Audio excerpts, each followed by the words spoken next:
Hello, welcome in.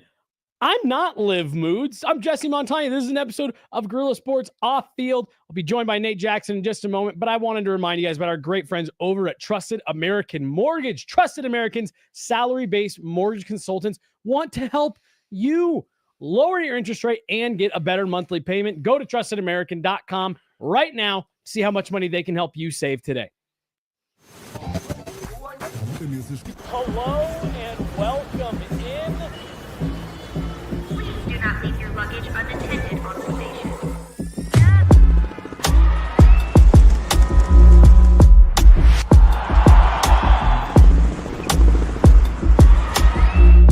Welcome to the show. Hello, welcome in Guerrilla Sports Off Field. Like I said, I'm not Liv Moods. I'm Jesse Montano. Pinch hitting today and joined by the one and only Nate Jackson.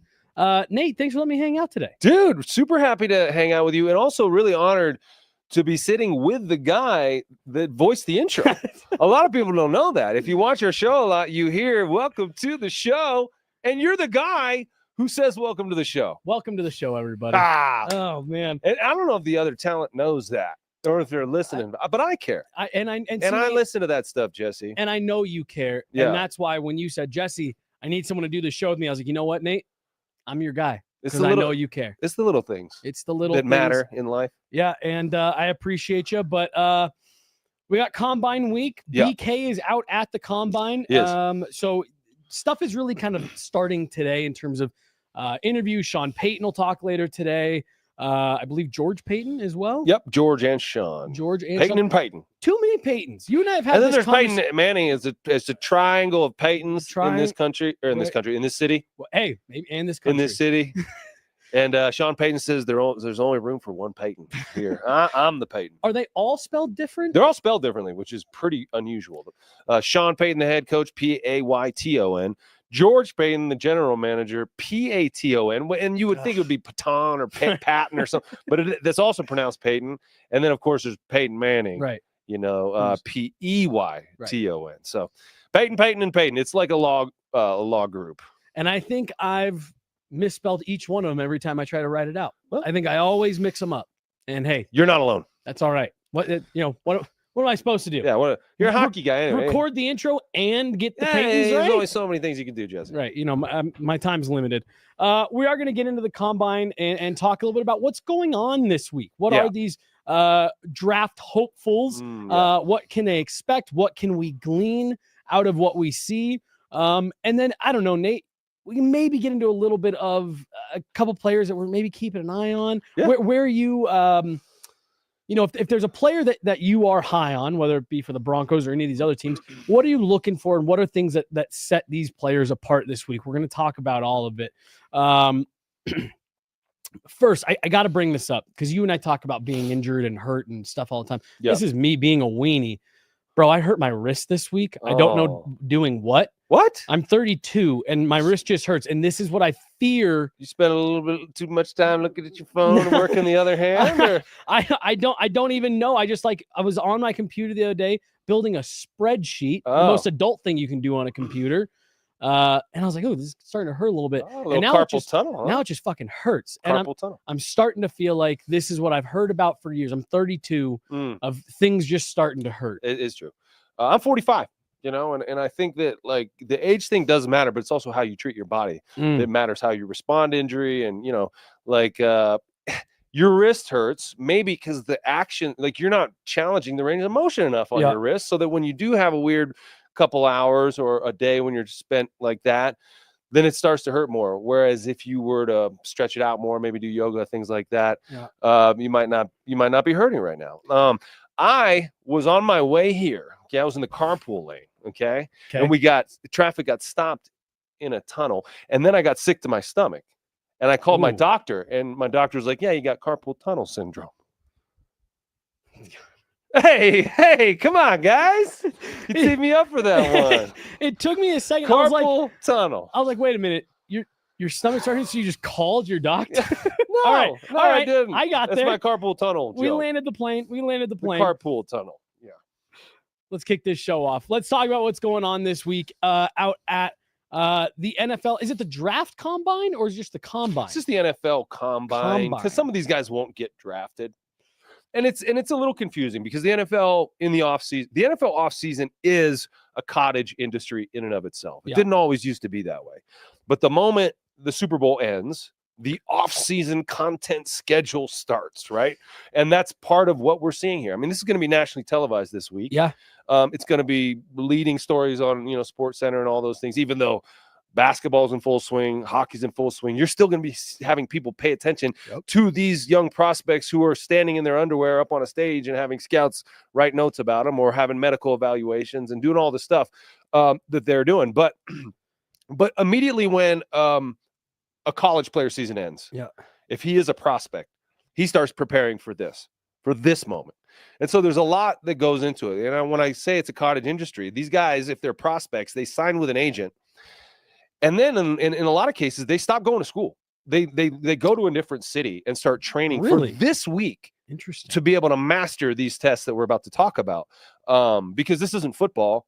This is kind of like a decathlon sort of training process. You're getting timed in a 40. You're getting timed in a 20-yard shuttle. The 20-yard shuttle is 5 back, 10 back. Is that what it is? The 20-yard shuttle? No. 5. No, the 20-yard shuttle, which is one they really like because it tests the change of direction. You're straddling a line. You got a line 5 yards that way, a line 5 yards that way. You're straddling it with your hand on it. You go, you touch that line, you run all the way back, touch that line, then you run through the middle. That's 20 yards. That's one test. They do an L shuttle, which is a cone here. 5 yards away, there's a cone. 5 yards at a right angle, there's a cone. You start off, you run around this cone, back there, around that one, around and back. That's a L shuttle. Okay. That's on the list that you sent me earlier in the week. I was like, what the hell's the L shuttle? I was like, what is an L shuttle? Change of direction. Okay. Right. It's really just change of direction stuff and body lean because you're kind of cutting the angle on the cones. Yep. There's a 60-yard shuttle. I think they still do that, which is 5 back, 10 back, 15 back. Yep. That's just kind of hard, but it's all straight line stuff. Mm-hmm. And then there's the bench press. How many times can you bench press 225 pounds, which you're probably 23, 24 times? Yeah, closer to 30 probably. Okay. But, Okay. Who's counting? Right. And then there's the vertical jump. Mm-hmm. And there's the broad jump. And is that standing? Standing. You don't get to gather it's not yourself. A long jump. No. But you're standing, with your feet, shoulder width apart. Yeah. And you're basically just swinging your arms to see how far you can get. And then there's the same height thing. And you can't you can't step up to it. Right. Stationary. And so those are like the 6 or 7 tests that we do. So let me ask you, have you ever gone and watched the combine as just not an evaluator, but just someone watching? No. Okay.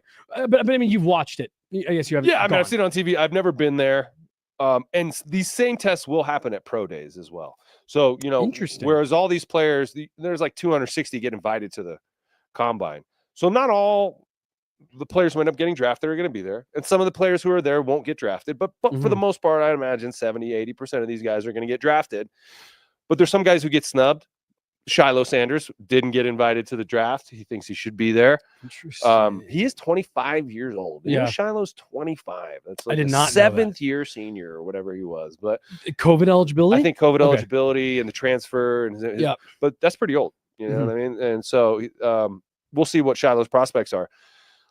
But yeah, I've seen these guys compete or try to do these tests. So when you're watching these L shuttles and these 20-yard shuttles, obviously, I get 40-yard and things like the bench press. You just want to get a general idea of, can you really take anything away from how well a guy moves laterally, how well he changes directions, things like that, in terms of like how it's going to translate to a game? Can you truly take anything out of some of those drills? I think there's obviously a lot of credence that goes to what happens at the combine this week, but I have always felt there's some of these drills where it's like So alone you can't learn much about a guy. If you just watch those and they're like, oh, I'm going to draft him based on that, you're not going to know a lot about how he's going to play football. You need to see his tape. You need to see what kind of football player he is. Right. And to me, 80%, 90% of your evaluation of a player is based on his college tape. Yeah. What do you do on an actual football field? Do you have actual football instincts?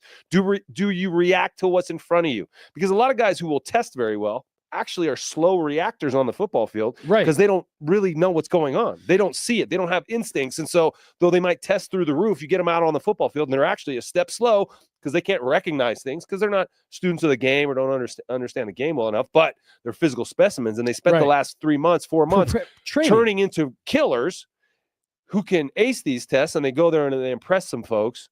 But I think by and large, football coaches and scouts and evaluators understand that too. Yeah. They're not stupid. Sometimes people do get enamored with this physical specimen or a guy who runs a really fast 40. I mean, historically, like John Ross was a great example of a guy who broke the 40 record, but then it ended up being a really bad pro. Right. He just, because you don't just do straight line speed. There's never a time on a football field where you just get to run straight for 40 yards and have that be the body of, the you know play, what I mean? yeah. Like, you're always getting impeded. There's guys pushing you, trying to get you off your track. And so there's so much more, angles and agility and footwork and instinct and body lean and hand placement and hand fighting stuff that's involved in having on-field speed. And most of the time, the fastest guy is not the best football player. In fact, never. Right. Never is the fastest guy the best football player. And so you got to go down to Indianapolis, understanding that and taking it with a grain of salt. But you do get to see them up close. You do get to see him out there moving around. And for a guy who's like a receiver doing a L shuttle or a 20-yard shuttle, he's going to be fast. He's going to be pretty agile. Yeah, right. But to me, like a big dude who can move laterally really well might surprise you and be like, oh, okay, he's going to be really good on our defensive line because of how well he moves laterally and that kind of thing, and how good his feet are, how good his footwork is. But there are coaches out there working with agents who are getting guys ready to run these 40s and improving their technique to do so, that to me sometimes detracts from your football stuff, because you were playing football for the last 4 or 5, 8, 10 years. Now all of a sudden you're training for a different type of competition. You're training to master a 40. You're training to master these tests that require their own technique. And so once you kind of bend your body into that technical realm, can you bend it back into the real football realm? Because that's what's about to happen in a month or two when these guys get back to minicamp. So let me ask you one question, and then we're going to move on to the second quarter because it's a little bit more pointed at what I'm going to say. Does everybody run through the same drills? No. Not everyone, because like receivers, they don't do bench press unless you're like a really strong receiver and you want to go out there and show how much stronger you are than all the other receivers. But there's some things that you don't really you don't necessarily need to do, because there's not a team who's not going to draft you because you don't have a good bench press as a receiver. So a lot of times receivers won't do that. Quarterbacks ain't going to do much of any of it. They're like, especially the guys who are going to go in the top 10, Shedeur Sanders, he ain't going to do that. He's not going to go run. He's not going to do the L shuttle. He's not going to do that stuff. Travis Hunter probably won't either, because it's not going to help him. Gotcha. If it's going to help you, you do it.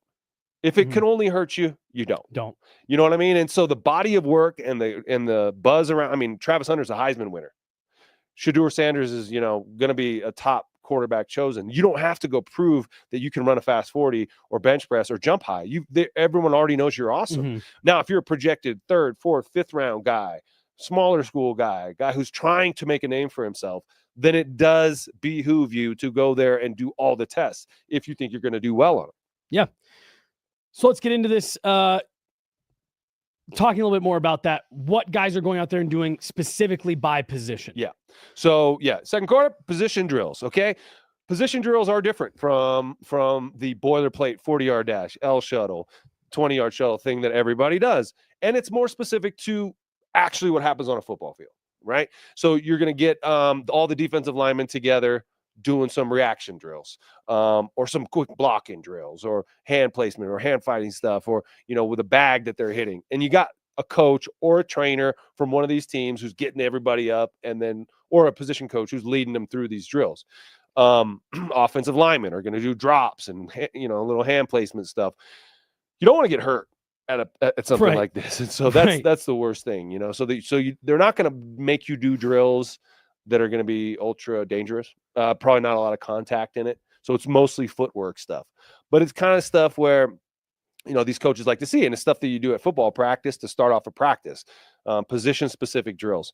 To me, what you learn most about are the guys who are dealing with the football when it's with the position drills. Now, the defensive players, you're having them do footwork and react, and they do this back pedal, and then you point that way, and they run that way, and you point that way, and they run that way, and then you finish through, and then they throw the ball to them, and they catch it, and then you can learn a little bit about a defensive player doing that. But to me, it's really the quarterbacks and the receivers or the guys who catch the ball in the position-specific drills that you really get a good feel for, because you can train yourself to be faster. You can train yourself to be stronger. You cannot train yourself, really, in my opinion, to be able to catch the football or to have ball skills, like transcendent sort of hand-eye coordination, ball skill stuff.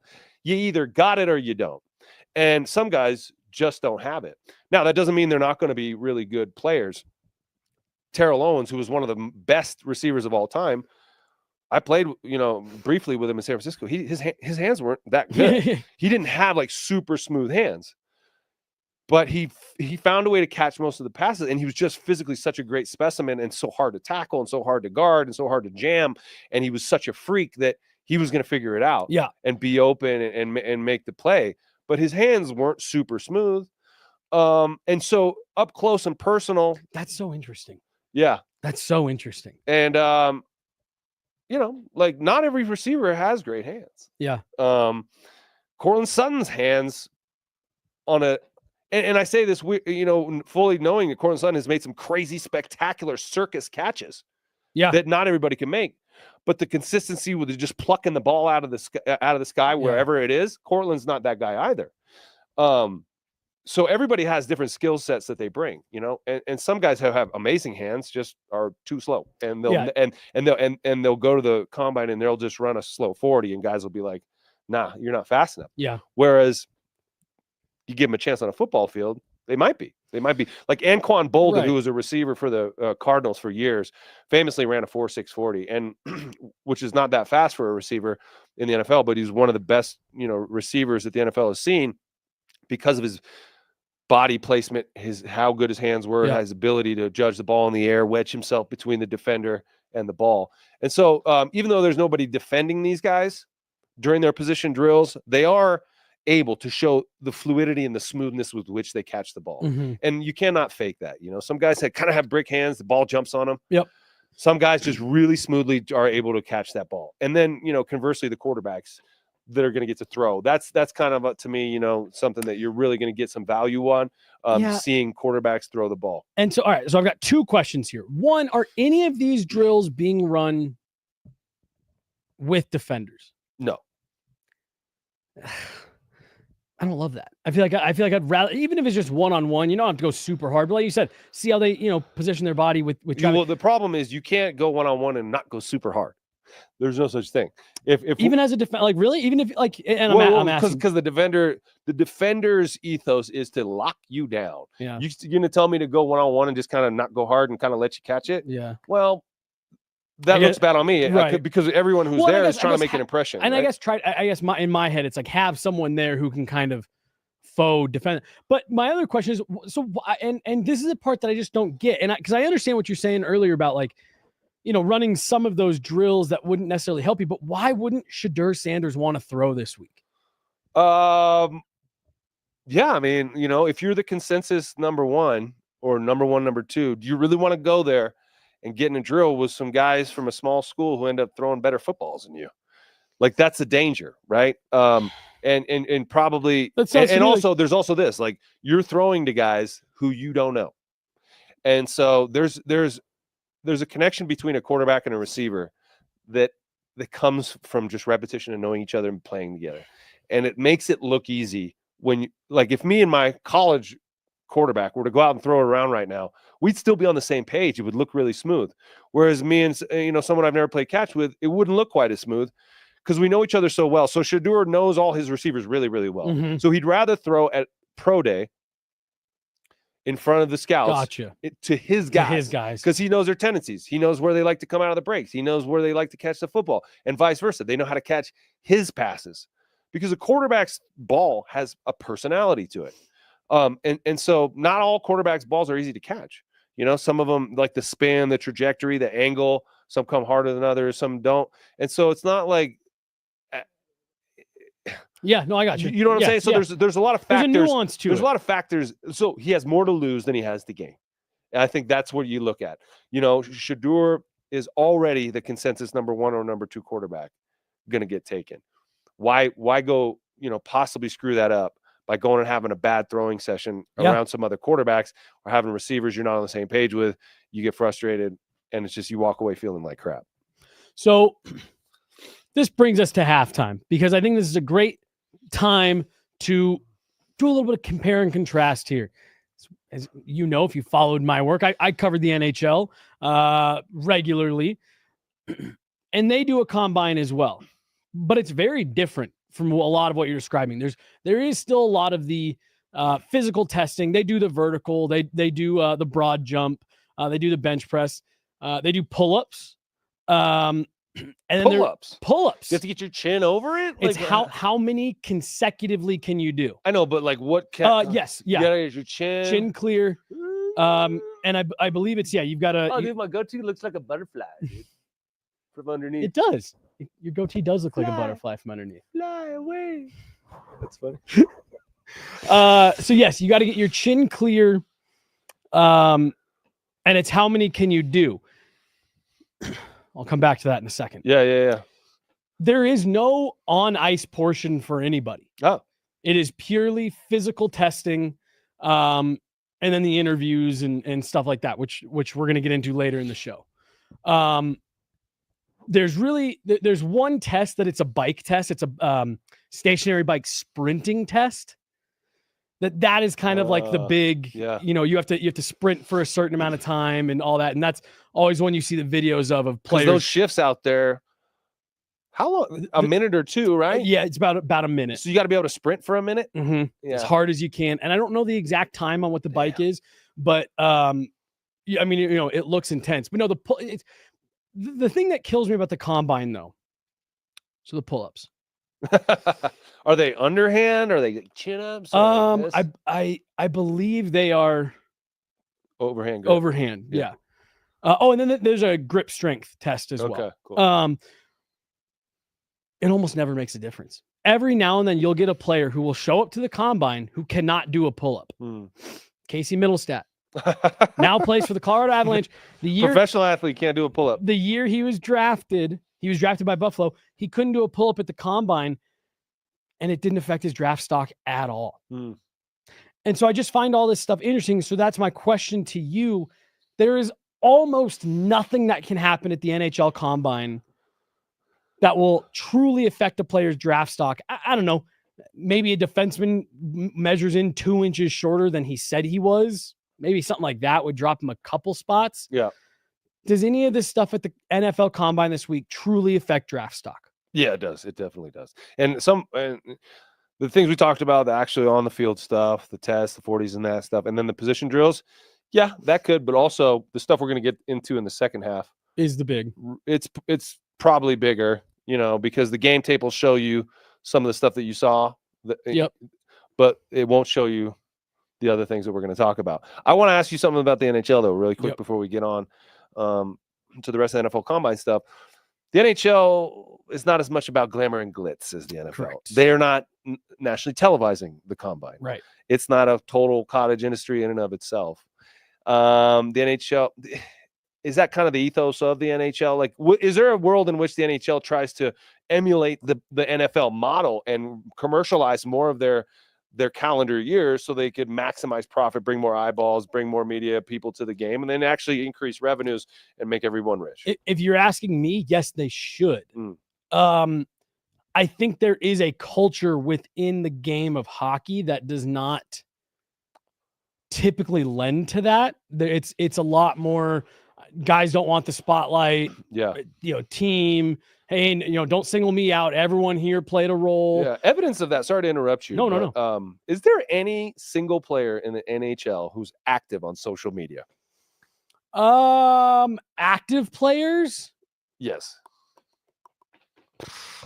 Because NFL, NBA, people Right. like right after games, boom, boom, boom, bang, bang, Yep. bang. Like how many of the Broncos? I mean, they're great guys, but it's part of the ethos. Like you promote yourself. You're an individual. It doesn't seem to happen in hockey. No.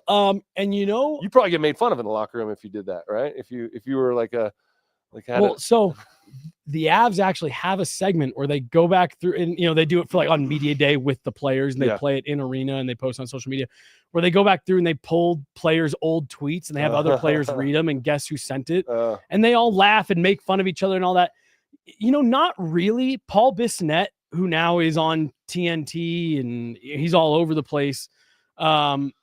He was active on social media as a player. Mm-hmm. But he also wasn't like a real prominent player.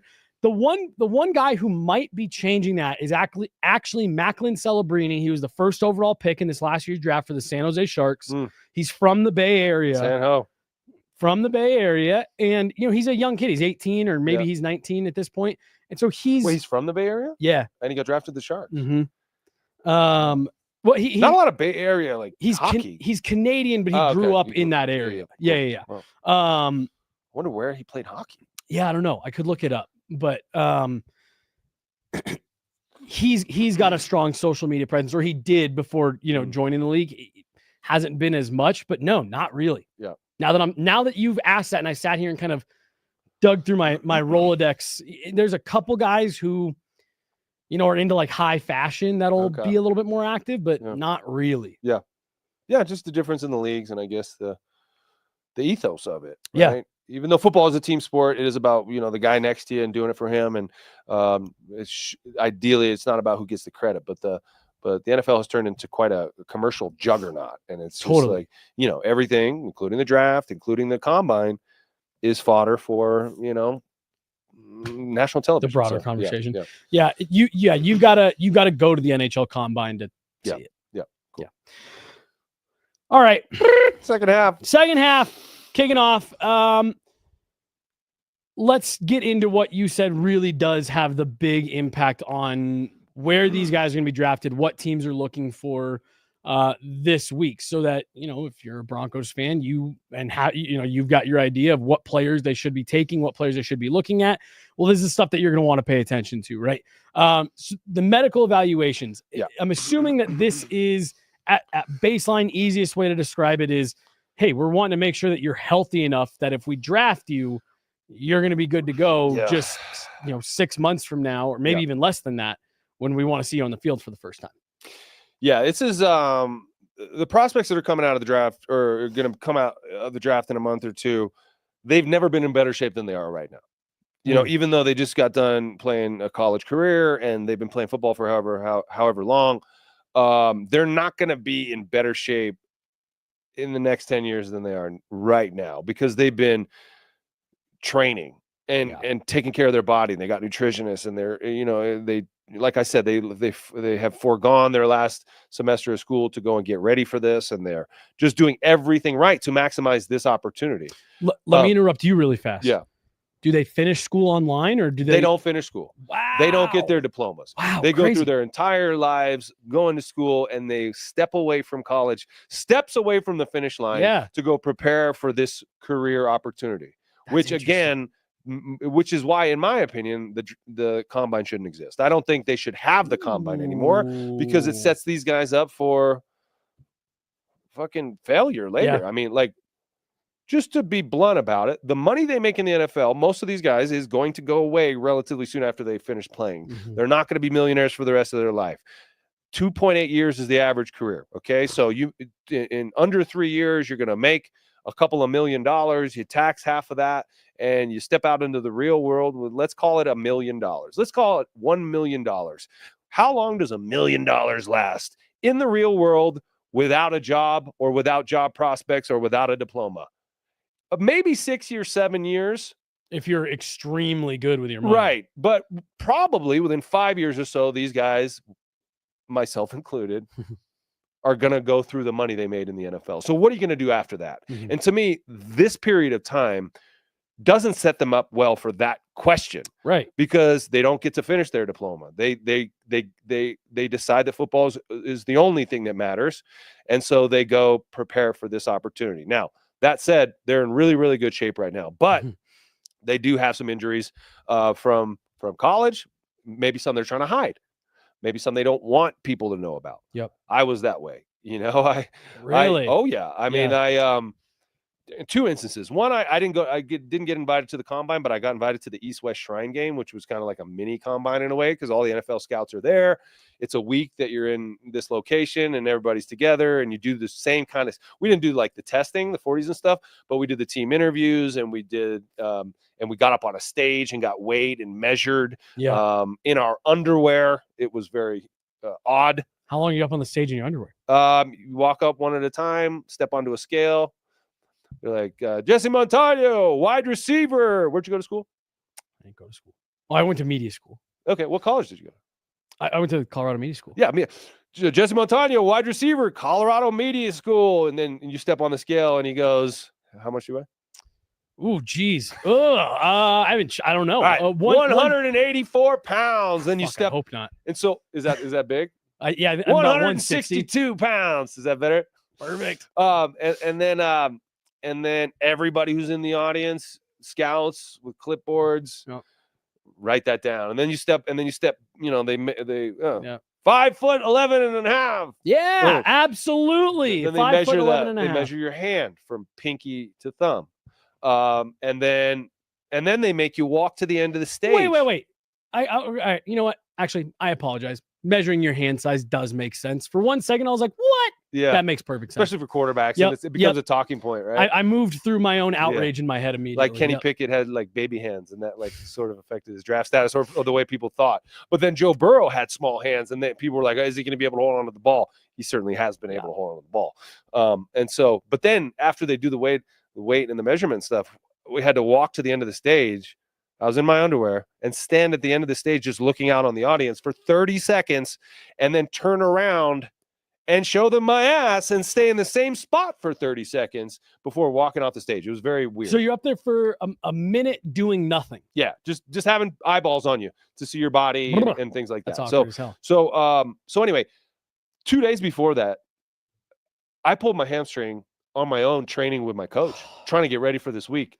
And so I walked into that week with a hamstring I knew was bad, but I didn't want to tell anybody because this was my opportunity to prove, because we were actually going out on the field, and you talk about doing one-on-ones. We were actually going to do all the football stuff because we had a game to play at the end of the week. Yeah. So this was my opportunity as a D3 player to play against D1 competition and prove I could do it. So I was not about to say that my hamstring was hurt. But then I go out there, and 2 days later on the first real practice and the first real one-on-one rep I ran against the DB, I tore my hamstring. Okay. And so my week was over. I did not get to play in that game because I was actually trying to mask an injury and maximize an opportunity. Boom. I didn't get to play in the game.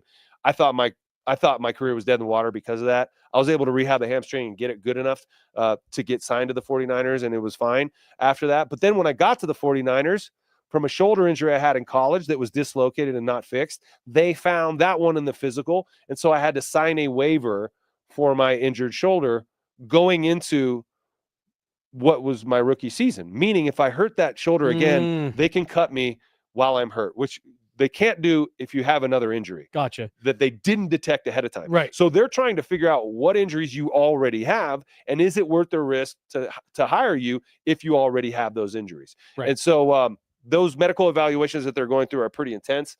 I don't know if that's no, we're good. So those medical evaluations are pretty intense, and each team might have different questions. So you're sitting in MRI machines. You've been in an MRI machine before. Bang, bang, da, da, da, da, da, da, da, bang, bang. Brrr. You're sitting in those all week. Oh, but now the Jets want to have an MRI of your knee. Oh, now the Bills, they want an MRI of your shoulder. Oh, now they want to do a thing. And so you're kind of a pin cushion for these medical teams for every. And if you're a player that a lot of people are interested in, but also a player with a kind of storied medical history, you are in for a long week. Yeah, I imagine. And so, there's some gamesmanship involved in that. And you and your agent are strategizing. How much do we reveal? Did they, and so they're supposed to be able to get the records from your trainer in college and all that kind of thing. And so your body doesn't really belong to you. There's not a lot of body autonomy when you get to the NFL. You realize once you get there. And I realized when I was standing up on that stage in my underwear that now I was being objectified for my body and evaluated because of that. And my prospects were going to be contingent on what they thought of my body. Interesting. Did you have a huge bruise on the inside of your leg from where you? Oh, outside on the back. Yeah. Where it popped. Yeah, I would end up having quite a few hamstring and groin issues over the years. That one was in the middle of the muscle, so it healed quite well. Yeah. The ones that tear from the attachment, those are the problems. I had my groin tear off the bone with the Broncos. I had my hamstring tear off the bone with the Broncos the following year. That required surgery to reattach it. So I have a 3-inch scar in my gluteal fold, which is right under my right butt cheek. Yep. And not a fun place to have surgery, Jesse. I can't imagine. There's a lot of movement. A lot of action down in that area. Yeah. And really embarrassing to then go to get the stitches out and have the female doctor and her female assistant, kind of sifting through a very unholy area. Yeah. Those are the things that I went through as a football player and that these guys are going through now. It's all so fascinating because we talk so much about the business side of sports playing out when we see contract negotiations and trades. But to me, I feel like this is maybe the best representation of the business side of sports because, to your point, you're going up there and they're not doing all this, shit just for kicks, like they're trying to not estimate. They're trying to figure out what their risk is. This is an investment that they're making, right? In a draft pick, in a person, and a player, and the future of their organization, and a hole they have in their roster, and someone they want to, invest their time and money in. More so the first round picks and second round picks. I mean, like those are the guys you really want to evaluate as well as you can. Of course, later in the draft, you still want to know as much as you can about these guys, but you're not as invested in a 7th rounder working out as you are with your first round pick. Right. So the Broncos have the 20th pick in the draft, and they're doing all their research and trying to figure it out. Now, it might be they already know who they want. So there's a lot of gamesmanship happening in Indy with like pretending you don't like this guy when you really do, not looking at the guy you really like. I mean, when they drafted Pat Surtain a couple years ago, they didn't talk to him at all in advance of that draft. They didn't look at him. They didn't do a private workout with him. They didn't call him, nothing, because they knew they wanted him. George Payton knew that he wanted to draft Pat Surtain the second, and so he did, and he didn't want anybody else to know. The same thing happened with Bo Nix last year. They talked about J.J. McCarthy. They talked about Michael Penix. They talked about all the guys that they liked or were working out. They didn't mention Bo Nix's name because they knew they wanted him. And so, and that's the thing, like Indianapolis, it's not just about the players. It's about a schmooze fest NFL summit with all the heavy hitters, glad handing each other, rubbing elbows and trying to be coy about what they're really trying to accomplish there. Sean Payton last night had all the Denver media at a Indianapolis Pacers game. And so there's just a lot of schmoozing that's going on. Agents talking to GMs about potential free agents that are open. There's a lot of collusion and tampering. That kind of stuff going on right now, and that's normal. I mean, you got to have conversations to know if you're on the same page. But Indianapolis and the combine is not just about the players and getting to look at them. It's about all these moving parts and moving pieces, communicating with each other as well about what's going to happen and what their process is. Well, I think that takes us perfectly into the fourth quarter of this show, because this, I think, is the most fascinating part of this entire process. And just so you know, we are going to be joined by BK live from Indianapolis here in just a moment. He's jumping on the show? He's going to jump on real quick. He's got 10 minutes before Sean Payton is ready. So it looks like he's getting set. We'll give him a minute here. Do you want to talk to BK, then come back to the interview conversation? No, if he's ready now, we can have him jump on. Let's see here. So let me verify with BK. Okay. But I do find, let's just set the table for this interview conversation. Yeah. Because this is not a regular job interview. Right. The player interviews. Right. So is gamesmanship probably wouldn't be the right word here. Or would it, between the way that teams are talking to the players? Well, yeah, I think you can, and we can ask Brandon this. He'll know. You got to choose the players you're going to interview. You can't interview them all. You just don't have, the time to do that. And so which players do you choose to interview? Are you choosing to interview the guys who you want to draft? Yep. Or are you choosing to interview the guys you don't really want to draft? Mm-hmm. Because that will, because everyone's going to see who interviews who, and that's going to get out. Yep. And so maybe let's interview someone we don't want, so the teams think we want him, and then we actually want the other guy that we didn't interview because we already know we want him. And there's pro days that you can still attend. And the pro days happen at the individual colleges where the players go to school, and they'll go back there. And like we said before, Shedeur will get to throw to his guys. It'll be a different, much more friendly environment for the players. But the team interviews are where, guys have to sit in front of personnel and answer questions. And you never know what those questions are going to be. I want to get into what those questions are specifically, but he's here. He's ready. He's in Indianapolis.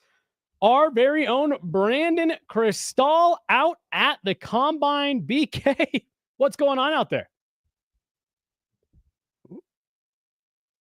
Ooh, we don't have him. No sound on your side there, BK. We'll come back to him. He's technical difficulties. Turn that up. No, because I tried it on here too, and it was on his end. Yeah.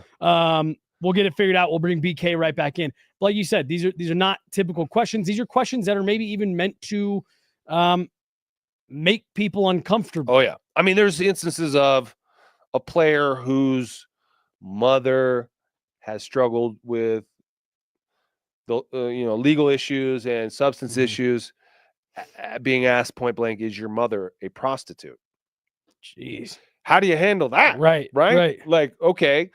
Or who knows? I mean, I've never been in one of those one-on-one interviews, and so I don't know. I mean, the New York Giants famously used to give this 260 question personality test that was just unique to the Giants, and so you could have done all this stuff, and then you got to go in this room just for the Giants and take like a 2 or 3 hour test, like where it's fill in, or it's multiple choice, and it's like silly stuff like, what do you prefer, Jell-O or pudding? Stuff like that. And that, because that's really the heavy hitting, hard hitting stuff that they need to know when the chips are down and the game is on the line. What are you going to have with dinner? A beer or a soda? Like that's the stuff they want to know. And I want to come back to what all that means, but I think we've got him this time. BK, do we got you? Yeah. So apparently this is new technology, but you have to hit unmute, I guess, to be able to communicate. So once I was able to talk to some of the NFL tech people and realized by pressing unmute that you could hear me, then I was ready to talk to you guys. And muting definitely. Nate adjusting the speaker, but to go to the interview question, what's fascinating? So teams can meet up to 64 players. I think is it's some number like that. Jeez. Players don't have to say yes. So if you're Travis Hunter, if you're Abdul Carter, this entire process is voluntary, from doing the media stuff, which is literally on the other side of the curtain from where I am, and I'm around. Every team now has their own digital whatever. So there's 32 teams that are behind me, as well as other radio stations and digital outlets. But players don't have to do the media at the podiums. They don't have to meet with anyone. They don't have to throw. They don't have to work out. They don't even have to do the medical stuff, but that's why guys will come here. Famously last year, Marvin Harrison Jr. came and did the medical stuff and left. Didn't do media, didn't do anything. Said he was getting ready for football. But those interviews, if you do decide you want to talk to the team, they want to talk to you, they are 15 minutes in a suite over at the Dome at Lucas Oil. And it can be anything from, hey, let's get up on the board and draw this. Would you rather be a dog or a cat? Do you like Jell-O or pudding? Famously, Des Bryant was asked, is your mom a prostitute? Which is obviously a crazy question, feels out of bounds. But then you're also curious, how is he going to answer? Because you want to get as much info as you can. And these guys come in now so polished. You think about when you were coming out, Nate, and your contemporaries, you knew that it was a big job interview, but it wasn't, I think, the preparation wasn't the same. Even the combine preparation wasn't to the level that it's at now.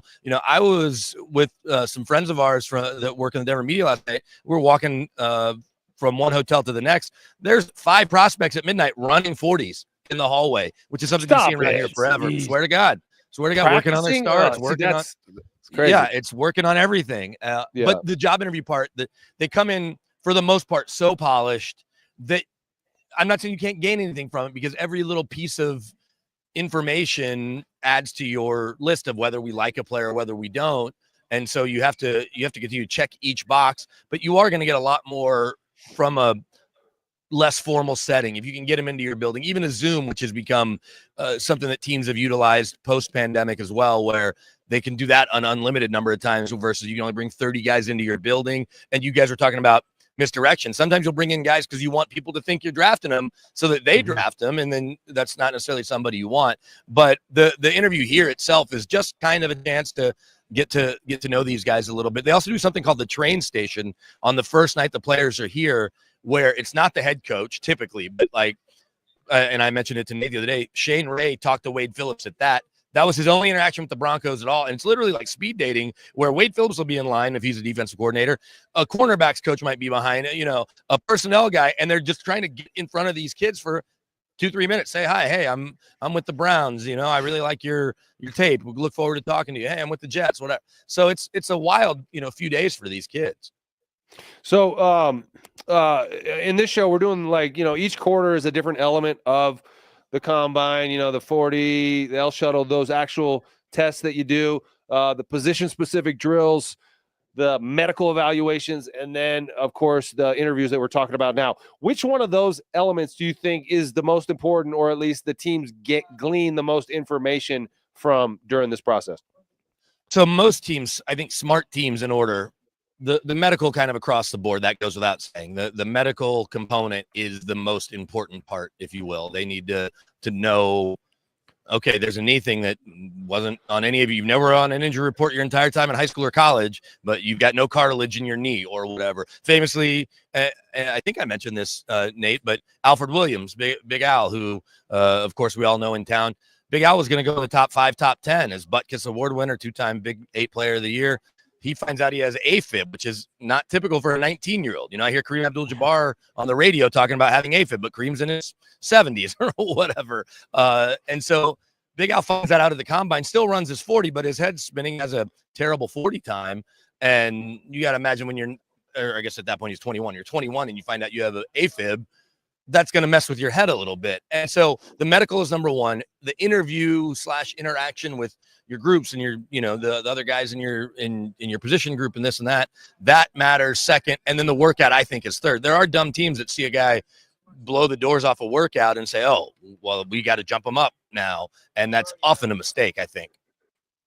So correct me if I'm wrong. I don't think any of this, what we're talking about, is starting today. What is going on today in Indianapolis? That's a lot of Indies right in Indianapolis, Indiana. So today is a big day for media. So most of the coaches and GMs, again, they're not required to talk either, but at least one representative from just about every team. I don't know if the Bengals have somebody here.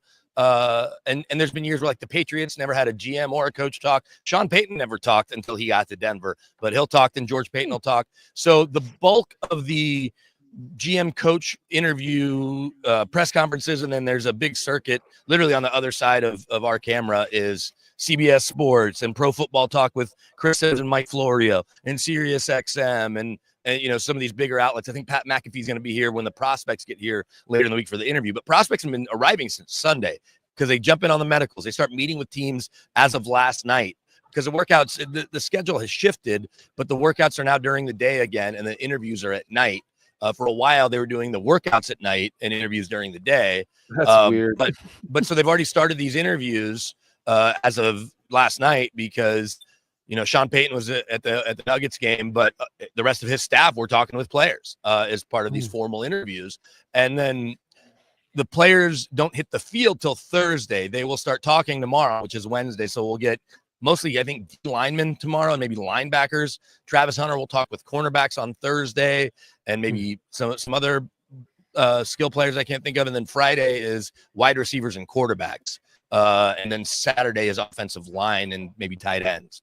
And so, but the workouts go Thursday, Friday, Saturday, Sunday. And that's what you'll see on TV. We used to never be allowed in there, but NFL Network, of course, took over. Then they were the only ones allowed in there. And now fans come and media can come sit in designated area. We can't broadcast from there.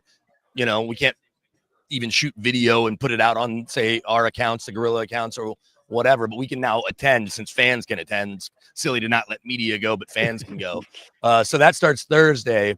But it's, and I mentioned it to Nate, Jesse, last week, but for anybody that didn't catch it, this really is about all of those things, but it's also the time that coaches get with maybe personnel people they know from or agents they know, and they'll talk to personnel people. So if you represent a certain player that's on, say, the Broncos, George Payton or one of his other staffers may sit down with an agent and say, hey, what are we thinking about doing here? Oh, and then by the way, who do you have in free agency kind of thing? It's a wink, wink, nod, nod kind of deal, but it allows agents to go through their roster. Hey, we've got this linebacker, that's with the Jaguars. It's going to be a free agent that might be the right fit. Let's make sure that we're talking between now and March 10th.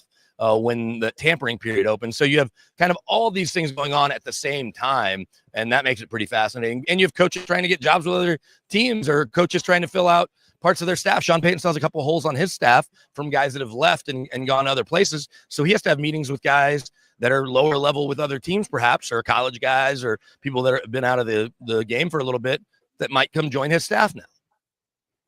All right, but last question for me, Brandon. So you mentioned the gamesmanship. You mentioned all the different moving parts that are happening here. And I think every probably coaching staff and, GM and his staff, they have a slightly different approach. Some are similar, some are not. George Payton and Sean Payton have been doing this for a long time. They understand exactly what this process is like. And yet Sean Payton is a guy who likes to be seen about town and, tell stories and rub elbows with people. What do you think their goal is for this week? George Payton and Sean Payton. I think it's to reconfirm what they've started to see with the college kids, get a sense of their own guys, like whether it's George or Sean or someone on their personnel staff. Someone is meeting with Cortland Sutton's agent to try to figure that out. Someone's meeting with DJ Jones' agent. We hear rumblings that DJ wants to be back and they want him back.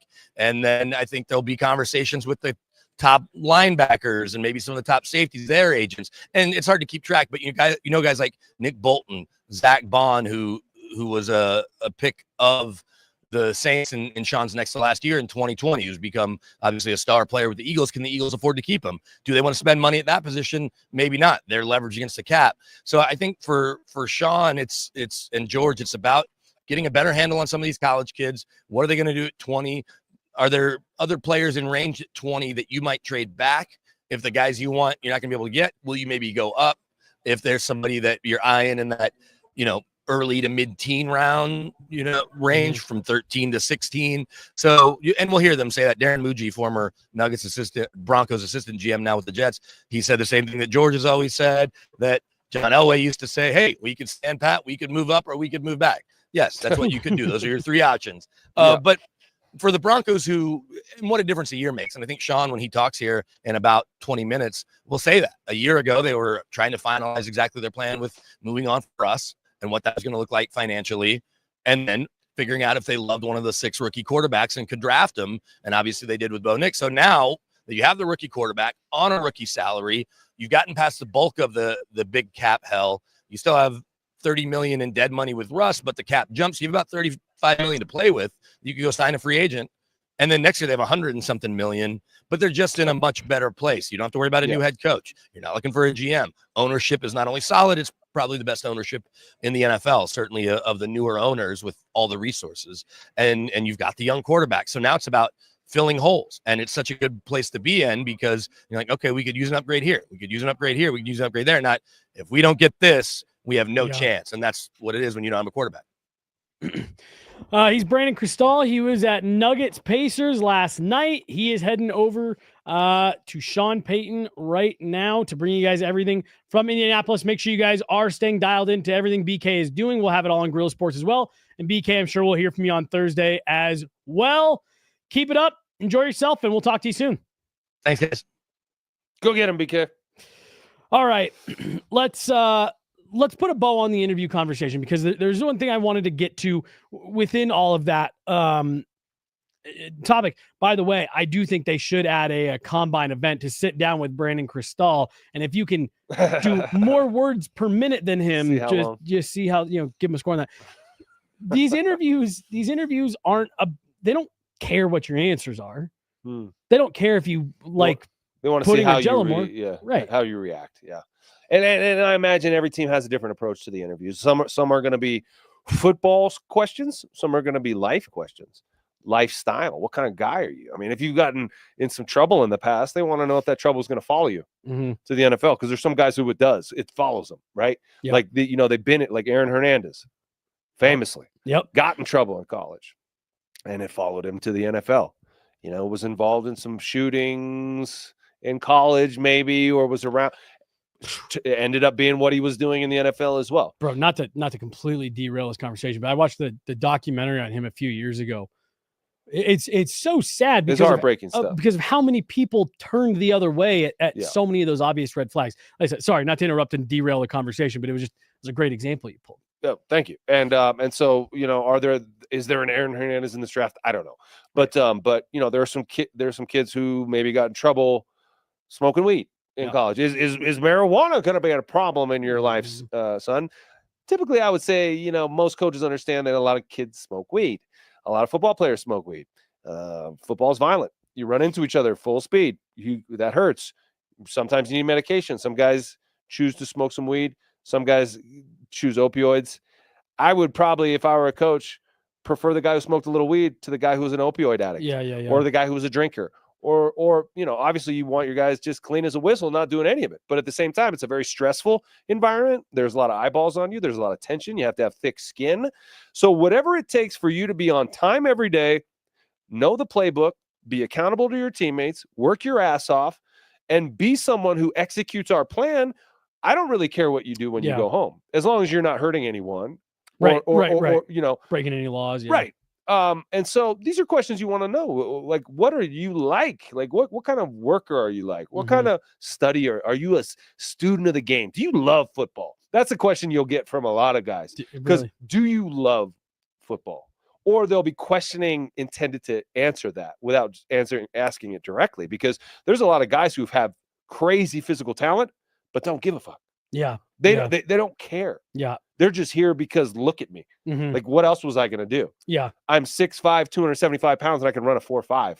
Yes, football came to me. Yeah. But it doesn't swim in my blood, and I'm not a student of the game, and I don't really watch football in that way. Like, I'm not attracted. Or there's the guys who aren't the physical specimens, who aren't going to test through the roof, but have a crazy passion for the game. Junkies, yeah. And they're, first to get there, last to leave kind of guy, great teammate, locker room guy, will do anything to earn the coach's favor and land on a team. That's how much it matters to him. Guys like Jaleel McLaughlin, who went to a small school, who is undersized, but who will do anything to make it. And so that's the stuff you want to learn about these guys that you can't, always learn from just watching them play on tape. Yeah. That's what's happening this week in Indianapolis. We will be keeping an eye on it all week. We'll be talking about it. We have some content coming up this week centered around that. And of course, we just heard from BK. He'll be out there bringing everything to us all week. Nate, what final thoughts you got for us for today? Yeah, I mean, exciting time of year for all these players, stressful as hell. And it's a weird sort of netherworld between the end of your college career and the beginning of your NFL career, where you're not on a team. You're just an individual. You're being studied and graded like just an individual, where pretty soon you're going to be on a team. And now it's not about how fast you run the 40, it's about how good of a teammate you are. So for these players who have been caught up in this momentum with the agent and the training and the 40 time and all that stuff, it's mercifully going to end pretty soon. Yeah. And then they'll end up on a team and they can get back to being teammates, playing a team sport. But right now, this ain't a team sport. This is an individual sport they're doing this week. And it feels weird to do that when you're used to playing football. So they just got to grin and bear it and try to stay healthy, not get hurt, and try not to say anything really stupid, and just kind of keep their calm if someone asks them a stupid question like, is your mother a prostitute? Yeah. Keep your calm. That's what they're looking for. He's Nate Jackson. I'm Jesse Montano. We got John back there behind the glass today, running everything. That's going to do it. We'll be back at it with another episode on Thursday. That's right. And a lot of content coming your guys' way throughout the week. Thanks so much for tuning in. And we'll talk to you soon. Have a good one. Bye-bye now.